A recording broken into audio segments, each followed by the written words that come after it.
Are you ready, kids? Get your parents' permission, check your mailbox, and grab your shopping cart.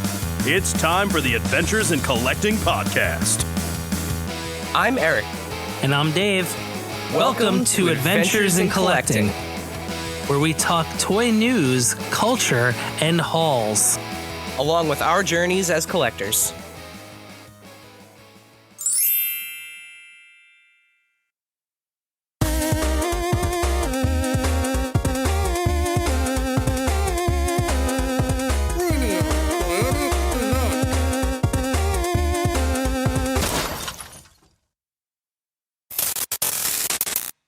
Hello, everybody, and welcome back to Adventures in Collecting Premium Toyetic event. Hi. This is like a special one of these. It's instead of being we like were there. We were there. You're still there, apparently. I'm still there. Yeah, I mean, it's not far from where I live, so it was an easy remote. So we have a lot to cover, but we do want to keep this brief because these Premium Toyetic events are supposed to be brief. So and like Ricochet said at the scrum last night, we'll keep it brief, under 6 minutes, perfect. Like, well, I don't know if we can do under 6 minutes, but we'll try. Yeah, he was stoked about that. So first of all, yes, we were at AEW FullGear 2025 last night, live and in person. We did get to do the media scrum for the second year running, which was a lot of fun. You will hear/see some of that in this episode. Yeah, I didn't get to look at the YouTube chat this year to see if people were like these toy guys again, but I didn't even think about that. Yeah, I will look. I will look later. But yeah, so super cool that we had the opportunity to do that. Of course, a little bit of housekeeping.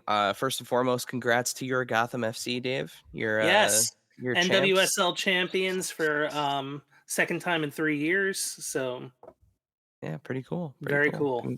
Congrats on that. Thank you. A little bit of housekeeping. So also AEW themed, oddly enough, but it is still November. It is Thanksgiving week, and we are thankful for all of you. And as we do every month, we are giving away a collectible. So this month's giveaway is the AEW Unrivaled Chase Edition of Billy Gunn. This is a series 14. And it was to celebrate on 11/1 on the 1st of November, the Ass Man's daddy ass, his birthday. So a belated happy birthday to the legendary, the Hall of Famer, the man who can never get one of his merch shirts correctly put on a toy.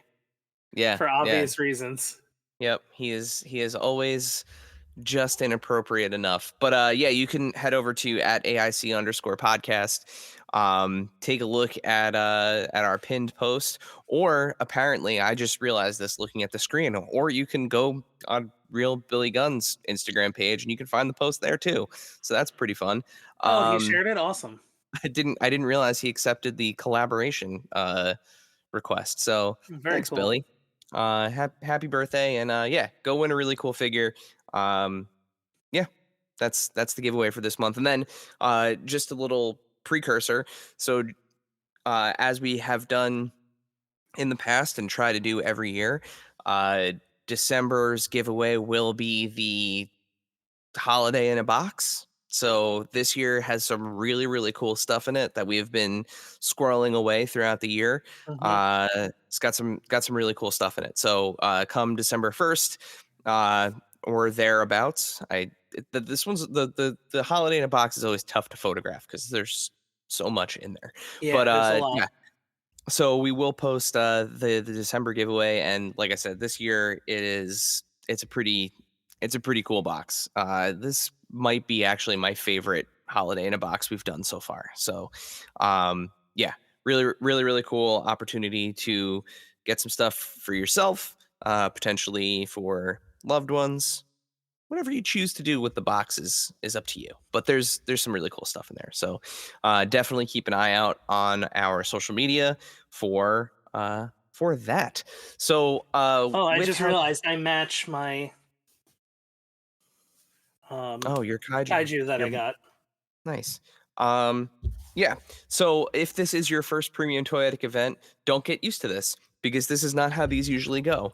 But what we will do is this instance, since we were there in person, kind of like what we did with SummerSlam, talk a little bit about the event, maybe give like a 1 or 2 sentence review from our standpoint, but we are here to discuss who we think is most toyetic. So Dave and I each have 3 picks from the event who we personally would like to see made into not toys. Who won or lost, but who looked the best.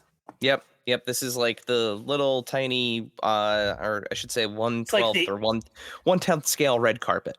It's like the E, like when true, like the when they do the red carpet review. Yeah. On the E red carpet. Yeah. Except it's on AIC red carpet. So with that, let's dig right in. Dave, your first pick. Yeah, so I'm gonna start with, and this will like cue into the scrum as well. Our first piece from the scrum, where you'll just get to hear me a lot, and that's fine. So, my first pick is going to be someone who I enjoy, someone who I met at New York Comic Con. So just a little spoiler there, or a little hint as to who I'm picking.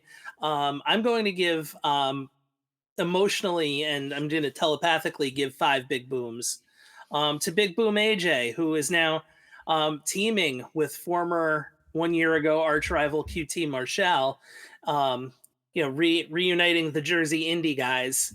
I don't know if they ever tag teamed on the Jersey Indies, but I feel like they should have. Boom and Doom, if you will. Boom and Doom, if you will. But I'm just picking Boom, although Doom also deserves a figure. Let's be real. It's kind of crazy. He hasn't had a AEW figure. He's like an OG. Yeah, and I feel like he's been like a big part of the FullGear New Jersey trilogy pre-show. I've seen him in big matches on all 3 pre-shows. So yeah, and look at him getting hooking in viewers. But Dave, you know who else really would like to see a Big Boom AJ figure? Would it be Big Boom AJ and Tony Khan? I think you might be right. So why don't we hear from them? Yeah, themselves. Let's do it.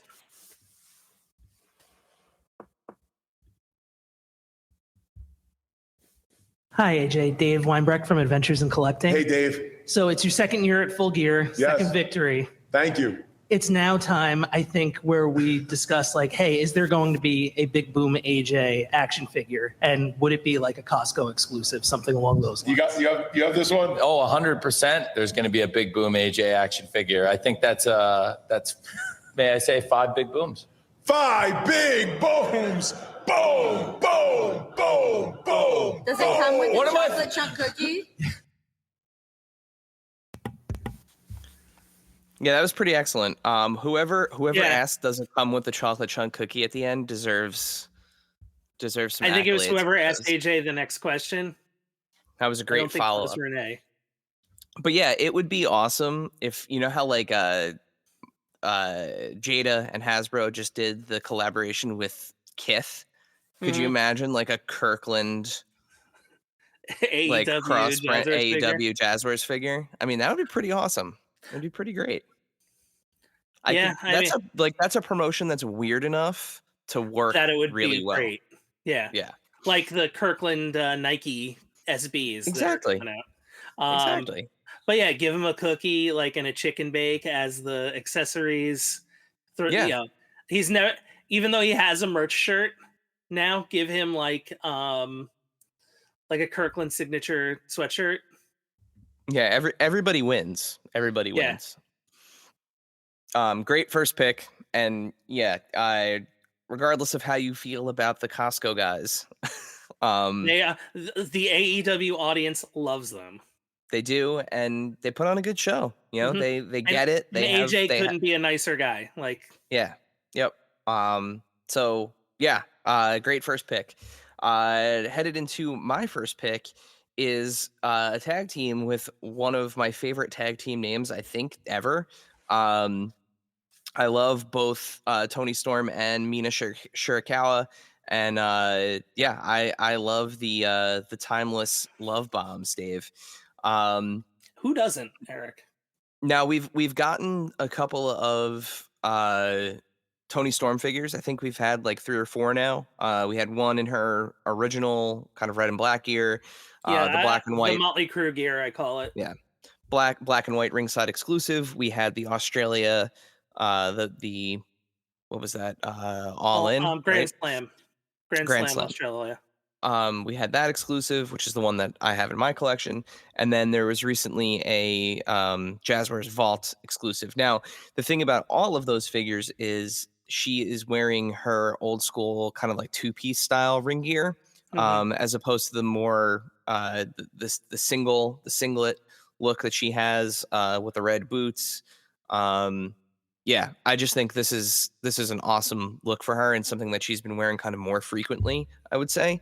But as a 2-pack, as a tag team 2-pack, which we know Jazzwares does from time to time, I think this would be a great way to maybe refresh the Tony Storm figure, the timeless Tony Storm figure. Really cool entrance coat. She had the black gloves on the entire match. That's a nice little change as well. And then to have Mina Shirakawa's first figure match her, they also did come out on top on this very, very entertaining tag team match. Um, yeah, and I think there's a pretty solid chance that they come out on the other side of this as the inaugural champions too. So, um, you know, I just think it's a slam dunk in terms of a 2-pack to get two more women's wrestling talents out there, as well as a refresh for arguably one of the most entertaining women in wrestling right now. So I think one of the most popular people in AEW oh yeah, in yeah, Tony. It was funny. We were talking about this yesterday, and we were like, "This isn't going to be like a whole heck of a lot of deco," but it kind of is. Like if um you get soft goods involved. Yeah, well, that's the thing, right? You spend on the soft goods, give them the hats, the entrance coats. Um, yeah, Honestly, what I would do is I would they're do a kind of the same. Yeah, molded hat. you yeah, oh for sure, molded hat, not a soft goods hat, but the soft goods cloaks for sure, or coats, whatever they're. Yeah, Yeah, the like trench trench coats, coats. overcoats, Yeah, whatever. Were yep. I also Uh, love that their like theme song is kind of like putting on the Ritz a little bit. oh yeah, the Like I the whole love it. gimmick. The whole gimmick is amazing. It shouldn't. I've said this before on this show. It shouldn't work as well as it does, and it Mhm. does, and that speaks volumes to how talented um, both Tony and Mina are here. So, Yeah, like I've been um, I've been a Tony fan for a long time. I always thought she was like deserved anything she ever accomplished in wrestling, but like the fact that like I was part of like I was on board with the timeless thing from day one because I love Sunset Boulevard. It's a great movie, and that's like the first thing I thought of, which I'm sure is yep, and like anytime you think where it's like, oh, it's like what's she gonna do next? There's something, and it's yeah, amazing. it's incredible. Dave, let's move on to your second pick here. My second pick is going to be um honestly the feel great story of the show. I feel, and that's going to be the new TNT champion Mark Briscoe, and this is a photo from the scrum that we took. And the reason why I use this photo was because you didn't really see it on air except for like a backstage vignette, but there is that new TNT championship. It's funny, a year ago at Full Gear, um, I had asked Daniel Garcia, like, do you see winning the title as a way to customize it like previous champions? And he had said no, and also was like, I'm not really in it for the figures. But I feel like Mark is totally on board for this stuff. I mean, seeing the camo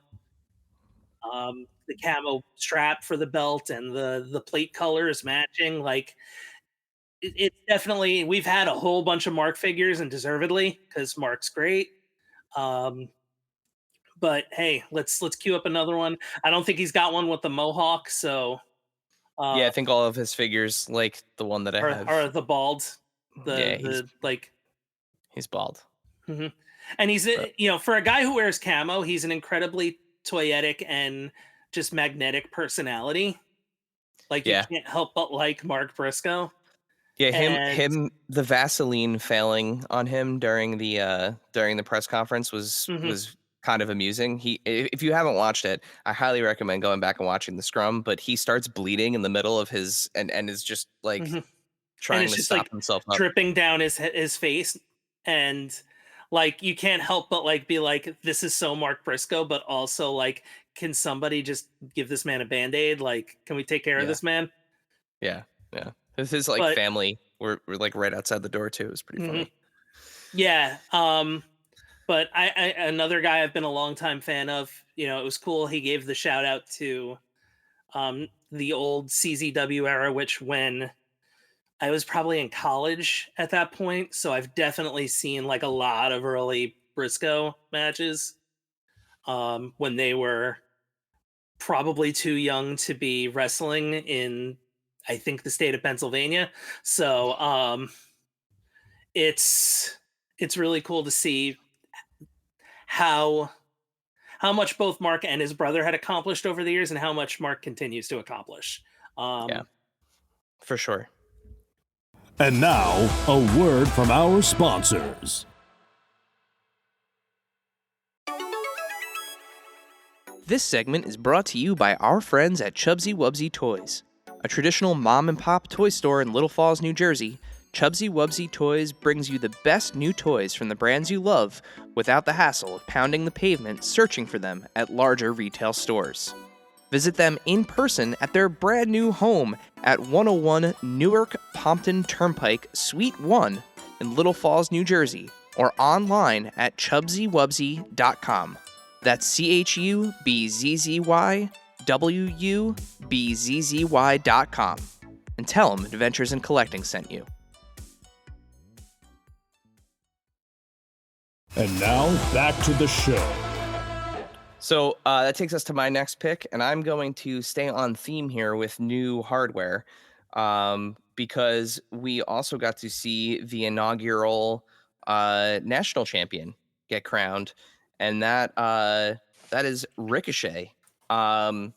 Shades of the NWA television title. And the old NWA national title, just with a different color scheme. Yeah, really that really unique plate shape. Looks very classic.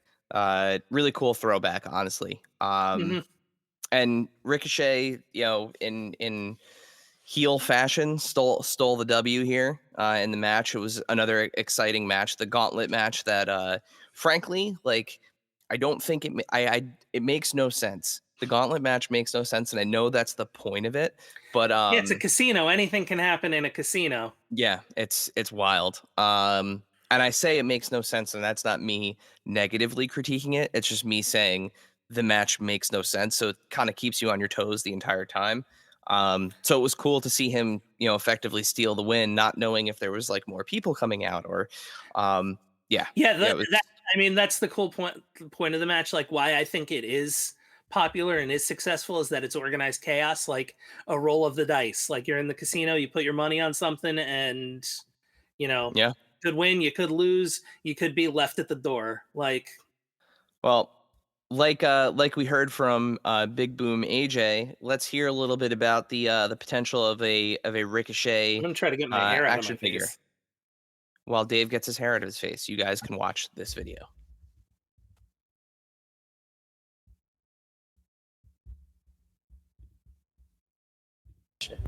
Eric from the Adventures in Collecting podcast over here on the side. Ricochet, you've had the chance to be immortalized in plastic via action figure, a few times over. But now this is an opportunity to have this inaugural moment immortalized. What would you like to see, if you were to get a new action figure from Jazzers? No, please. Can we get a demand box set, please? Absolutely. Yeah, with the Admiral jacket. Thing I was going to say. That's the first thing I was going to say. We 100% need a demand box. And then the second thing, that was the first thing I was going to say, so good. And then the second thing that I was going to say was I've already thought about having an action figure with the championship. So that's something that I actually look forward to in the future, especially someone who enjoys figures and enjoys collecting. So to have something like that would be amazing. Will be amazing. So kind of cool. He's one of us. So Yeah. that was my big takeaway from long that. time comic book guy, so absolutely. So Ricochet, if you're listening to this and you want to come on the show and talk about your action figure collection, we'd love to have you, buddy. But yeah, he's kind of like fully reinvented himself in a great AEW. way. You know, one of the best, sellers out there, honestly. So it's always great to see him. You know, he makes everybody look good. He looks great. He's Does a another one great of those guys. scared heel, Yeah, he's playing the part really well, and his the tag team that he's with, the trio that he's put together. Bishop Khan and Toa Leona. Yeah, they're also very good. They work really Severely well underrated together. tag team. Severely underrated tag team. Yeah, so I mean, Ricochet wants to expand my single pick into an additional one. So maybe those guys can get some action figures too. But yeah, they came aboard when Ring of Honor, during the Ring of Honor acquisition, and they are really cool. I like watching them a lot. So Dave, that takes us to our last picks, and our last picks are both from the same match. So this comes from the main event of the evening. So Dave, take us to your pick from our main event. Yeah, so it was a bloody evening. It was, some people would say it was a gross evening. But I think the bloodiest individual of the evening was Samoa Joe. And we have cool Joe figures. The newest one that just came out is awesome. It might be, I think, the best Joe that's in existence. Because you can see that smirk and his signature face. Yeah, and he's bald. He's got the shaved head, which, as you can see, the first one, the one that I have here, still has the hair. But and I think he's in yellow and black trunks. I believe he is.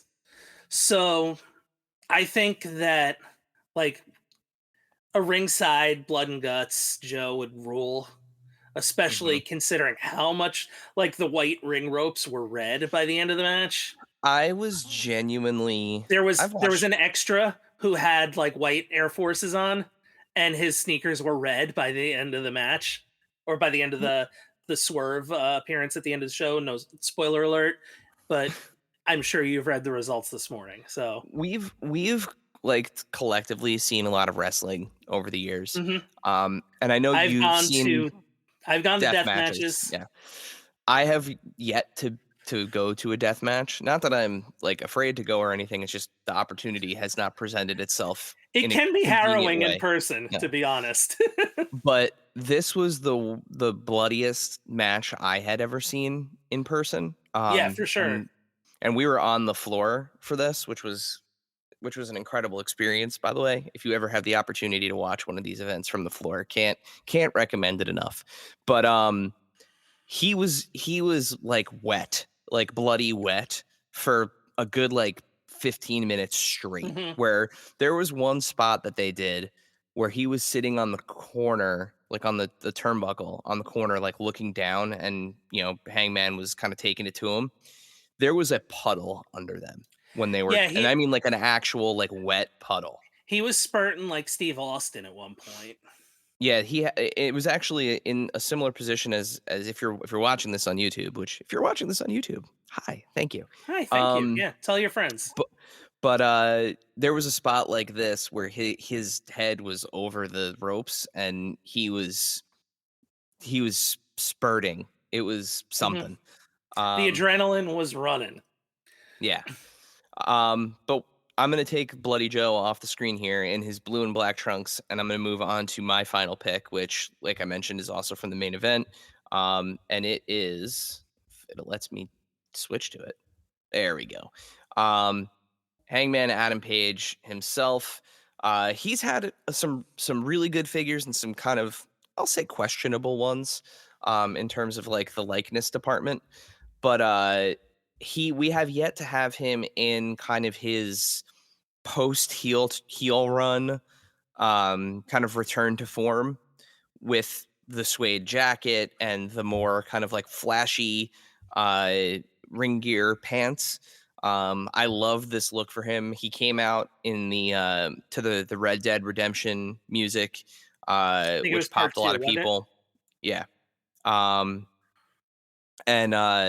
this could be a great, with that tie-in, could be a great like GameStop exclusive, maybe. Go back to like one of those Gamerverse style figures. Yeah. We also haven't had kind of the like full beard, kind of grumpy expression Adam Page. He's typically either in like a neutral or a screaming or a smiling. Well, we've not had this era Hangman as a figure yet. So I think we're overdue. I was initially thinking, based on how the match went, that he was going to be written off and maybe take some time off, after dropping the title here, after an amazing run picking. But when he picked up the title from Moxley, that's the last time watching an event at home that like I jumped out of the seat and was like yelling at my TV at the end of that match. Like that match was a cinematic masterpiece. I was like sweating. It was great. And he's had an awesome run since then. He's had some really great matches.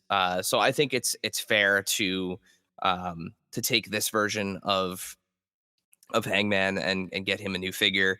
You could even put him in the pay-per-view line at Target. If you don't could want to even put him get in, that like Blood and Guts 2-pack.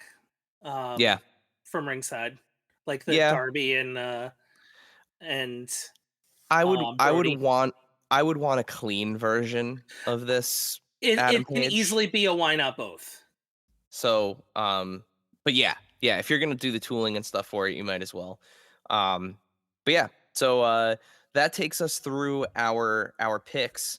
But before we play kind of the final video to wrap this all up, Dave, two things. One, we want to hear from you guys in the if you're watching this on YouTube, in the comments. Who did you think from AEW FullGear 2025 deserved a figure? Because there was a lot of wrestling. Mm-hmm. There was a lot of wrestling at this event. Yeah, it's impossible. There's so many people that we did not pick and could not pick because we limit ourselves to 3. But there's a lot of great answers out there. Yep. Yeah, there is. But yeah, we want to hear who you would like to see. But with that, we're gonna come back one more time and like if you want to this. do a Justin Wang pre-show, if you want to do a Justin Wang pre-show figure, that could be a choice. That totally would rule, actually. Shout outs to Justin Wang. Yeah, it was nice to see him. We're big Wang fans. Mm-hmm. Yeah. He would appreciate that. So the other thing is, as you saw, we did get a chance to participate in the media scrum at the end of FullGear, and we had the opportunity to ask AEW CEO and President Tony Khan the kind of burning question within the wrestling figure community right now. And with that, I'm going to turn it over to myself from the press conference, and we'll come back and talk about this. So here is Tony Khan. Eric from the Hey Tony, Eric from Adventures in Collecting podcast. So you told us in this same room last year, how important the wrestling figure world is to professional wrestling in general.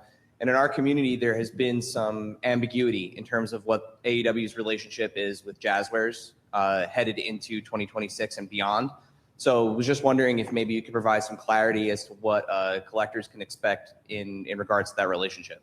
It's a great question. I am not, I have to be honest, I'll have to look spend more time before I gave you a thoughtful answer about that. We've had a great partnership with Jazzwares for many, many years, and put out countless figures now, dozens and dozens of different figures across numerous lines, and that's great. And I know we've had a great thing going with them. I can't say for sure how much longer it's going to go, but I've really enjoyed everything we have. And as for the duration, I mean, who knows? But I'm not sure. I can't say for sure right now, but it's been absolutely fantastic working with them, and hopefully we'll be able to do it for a long time.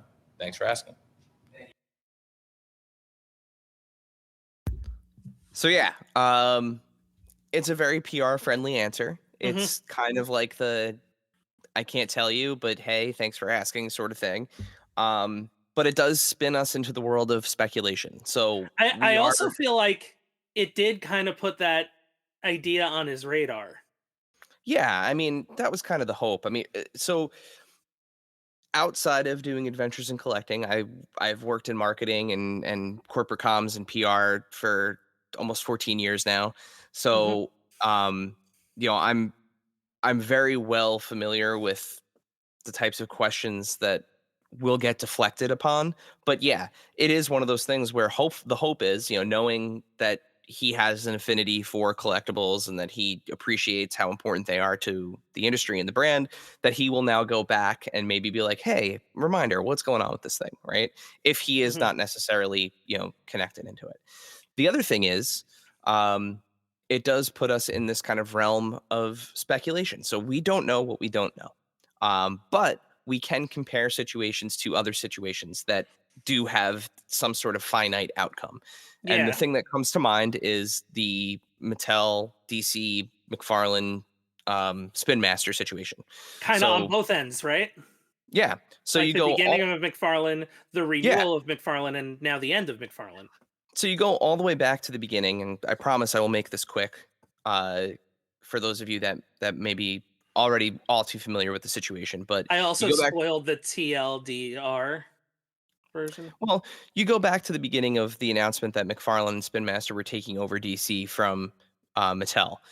At that point, Mattel still had DC product on shelves. The contract had not fully expired yet. Yeah, they still had a few months left, or almost a year, if I remember correctly. So typically there is this kind of like DMZ zone where once a contract is going to run out, you start to hear news that like, oh, people might be renegotiating, or like this company might be vying for it or something like that. Like there's that period. And then typically, like, you know, again, comparing it to this situation, like that 8 to 9 months, maybe even a year out, you'll hear like, hey, it's been renewed, or you'll hear, hey, it's changing hands and going to somebody else. That way you kind of have that expectation and know what the timeline is. The third kind of unknown thing is if the contract is going to expire and nobody is going to pick it up, you'll find out when the product stops showing up, because there's no reason for us collectors to know that that a contract is just going to expire and that AEW has no plans to produce additional action figures. And if that's the case, we'll find out when we find out. You know, that's just the way that it is. So, you know, we're still in the realm of speculation. What we do know is that, you know, the relationship on both ends, like Jazzwares speaks very highly of AEW, AEW speaks very highly of Jazzwares. We do know that. And we do have the comments from Jeremy Pdower, friend of the pod, Uncle Jeremy, over on the Major Wrestling Figure podcast, said that as far as everyone is concerned, AEW figures will continue coming through 2026. So that's the only, coupled with this answer from those Tony, are the absolutes we're aware of. Yep, that's the only information we're aware of. So we promised we would ask Tony about this if we had the opportunity to. We did. Take his answer for what it's worth. You know, yeah, we got the corporate answer. It's what we expected to get, to be perfectly honest with you. But, you know, maybe again, the silver lining is that this will start some sort of internal conversation, and we will have some sort of concrete answer sooner rather than later. The one thing I will say is Toy Fair will be here faster than you think. It is Valentine's Day weekend this year. Almost February.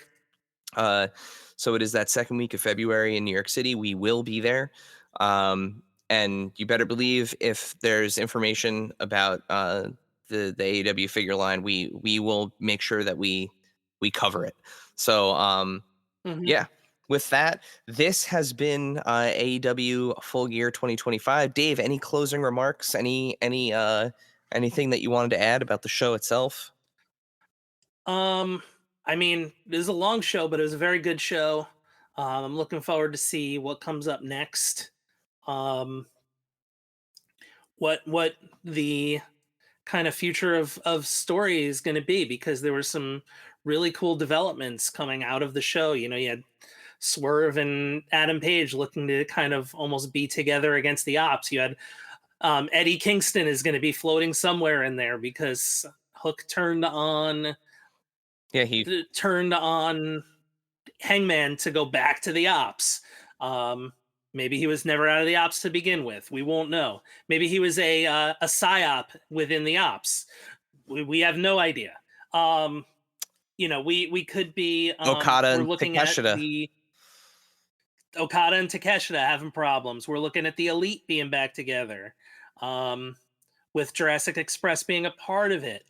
You know, we just had Blood and Guts, and there's already like 6 Blood and Guts storylines that could be, you know, coming together. Like, is there going to be another one in 2 months? Are there going to be 3 more in 2 months? It feels like we're building up towards big stuff. So yep. I like the movement going in. It's actually something Tony talked about last night, where he was like, it feels like he's more relaxed and more in the zone now than he was a year ago. Yeah. Yeah. And it certainly seems like story-wise, AEW's it feels like it. Yeah, it feels like AEW from a storytelling standpoint is definitely like back on the rails a little bit, whereas it was a little rocky for a bit. Back I mean, in it stride. happens. Yeah, it happens to every long form storytelling product. There are highs and lows. Especially wrestling. There's ebbs and flows. Every 5 or so years, it's wrestling is like cool again. So Yep.